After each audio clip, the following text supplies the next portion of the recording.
నెల్లూరు మాగుంట లేఅవుట్లోని పిచ్చిరెడ్డి కళ్యాణ మండపంలో జిల్లా గ్రంథాలయ చైర్మన్ మేకపాటి శాంతికుమారి ప్రమాణ స్వీకారోత్సవం అత్యంత ఘనంగా జరిగింది.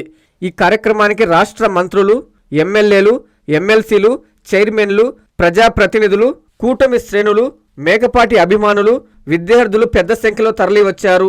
అందరి సమక్షంలో మేకపాటి శాంతికుమారి గ్రంథాలయ చైర్మన్ గా ప్రమాణ స్వీకారం చేశారు. సభకు విచ్చేసిన ప్రతి ఒక్కరిని మేకపాటి దంపతులు పూల బొకేలు అందజేసి అపూర్వ స్వాగతం పలికారు. మేకపాటి దంపతులని శాల్వాతో సత్కరించి శుభాకాంక్షలు తెలియజేశారు.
నాకు దైవ సమానులైన రాష్ట్ర ముఖ్యమంత్రి వర్యులు గౌరవనీయులు శ్రీ నారా చంద్రబాబు నాయుడు గారి ఆశీర్వాద బలంతో ఐటీ మరియు విద్యాశాఖ మంత్రి వర్యులు యువ నాయకులు గౌరవనీయులైన శ్రీ నారా లోకేష్ బాబు గారి దీవెనలతో తెలుగుదేశం పార్టీ, బీజేపీ, జనసేన పెద్దలందరి సహకారంతో నా శ్రేయోభిలాషుల ఆశయంతో మీ అందరి ఆశీర్వాదంతో నెల్లూరు జిల్లా గ్రంథాలయం సంస్థ చైర్మన్ గా పదవీ ప్రమాణ స్వీకారం చేయుచున్న శుభ సందర్భంగా మీ అందరి ఆగమనాన్ని, ఆశీర్వాదాన్ని మనస్ఫూర్తిగా కోరుకుంటున్నాను.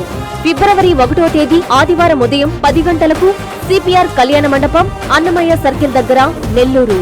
మీ రాక కోసం ఎదురు చూసే మేకపాటి శాంతికుమారి, నెల్లూరు జిల్లా గ్రంథాలయం సంస్థ చైర్మన్.